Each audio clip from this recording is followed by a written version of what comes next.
Haleluya, puji Tuhan saudara. Hari ini kita akan bersama kembali belajar dari firman Allah, yaitu bagaimana cara kita sebagai anak Tuhan sesuai dengan koridor firman Allah. Dan pada pagi hari ini, pada kesempatan hari ini, kita kembali untuk merenungi betapa baik, betapa hebat, dan betapa luar biasanya Tuhan itu dalam setiap kehidupan kita. Tuhan Yesus pernah berkata kepada murid-murid mereka ketika waktu malam, saudara, ketika di gunung mereka berada di Taman Getsemani. Yesus pernah berkata seperti ini kepada murid-muridnya. Dia mengingatkan mereka bahwa berjaga-jagalah dan berdoalah. Ini sebuah kata di mana Yesus mengajarkan kepada murid-murid supaya mereka tetap berdoa, tetap berjaga-jaga. Kenapa pentingnya di pagi hari kita berdoa? Supaya, saudara, kita tidak jatuh dalam pencobaan. Amin, saudara.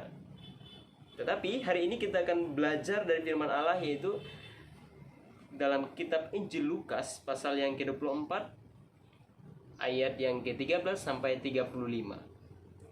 Tapi saya akan membaca secara cepat saja, saudara. Saya akan bacakan pasal yang ke-24 ayat yang ke-13. Pada hari itu juga dua orang murid Yesus Kristus ke sebuah kampung bernama Emmaus yang terletak kira-kira 7 mil jauhnya dari Yerusalem, dan mereka bercakap-cakap tentang segala sesuatu yang telah terjadi. Ketika mereka sedang bercakap-cakap dan bertukar pikiran, datanglah Yesus sendiri mendekati mereka, lalu berjalan bersama-sama dengan mereka. Tetapi ada sesuatu yang menghalangi mata mereka sehingga mereka tidak dapat mengenal Dia. Alkitab dengan jelas mencatat, Alkitab dengan jelas mengatakan bahwa mata murid-murid pada saat itu tertutup. Ada selaput yang menutupi mata mereka sehingga mereka tidak melihat kehadiran Yesus di sana. Tentu kehadiran Yesus di sana bukan seperti kita ini lagi, saudara, tetapi tubuh kemuliaan yang dipakai oleh Yesus. Kalau kita melihat lagi, saudara, kedua orang murid dari Emmaus ini, mereka berjalan-jalan menuju kampung yang bernama Emmaus dari Yerusalem, saudara. Mereka berjalan-jalan, bercakap-cakap, bertukar pikiran tentang bagaimana kok bisa terjadi kepada Yesus Kristus. Bukankah Dia adalah Raja? Bukankah Dia adalah orang yang kita agung-agungkan dan menggantikan Raja Herodes lainnya?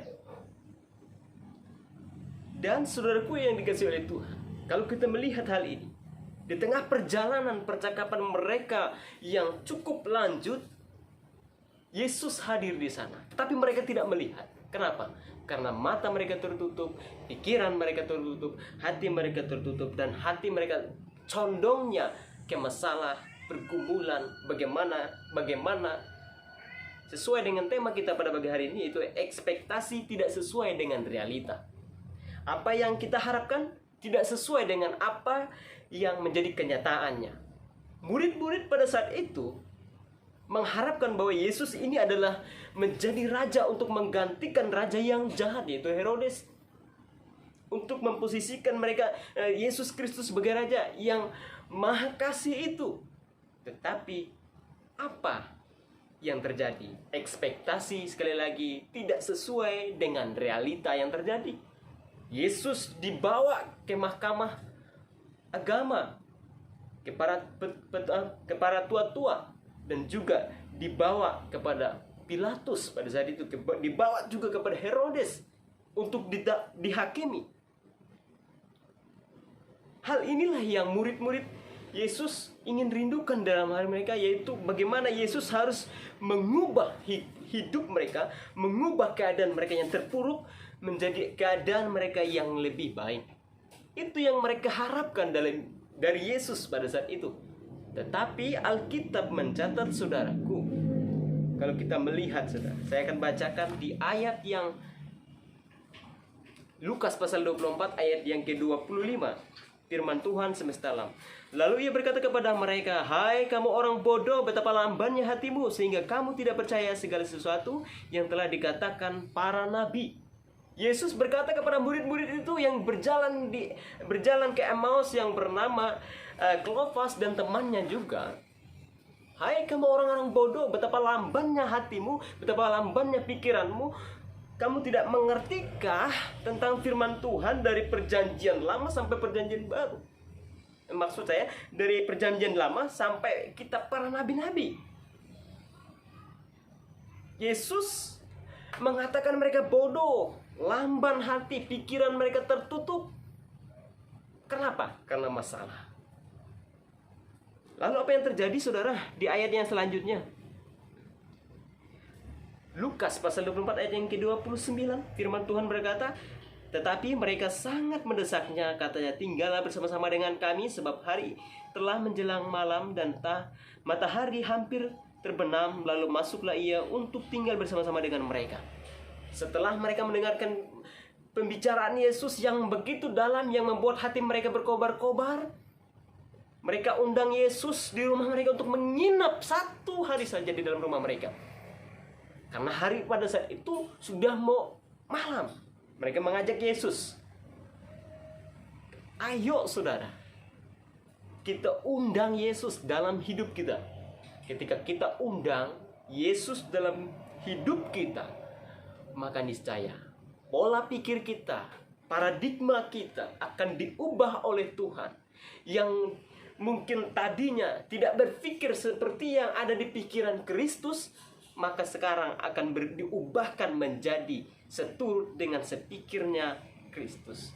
Itu yang Yesus inginkan dalam hidup kita, supaya kita mengerti jalannya Tuhan. Amin, saudara. Terkadang kita maunya seperti ini, seperti yang tema kita, yaitu ekspektasi tidak sesuai dengan realita. Apa yang kita harapkan tidak sesuai dengan kenyataan yang kita harapkan. Gak sesuai, saudara. Tapi mulai saudara, hari ini kita ambil komitmen, kita undang Yesus dalam setiap kehidupan kita.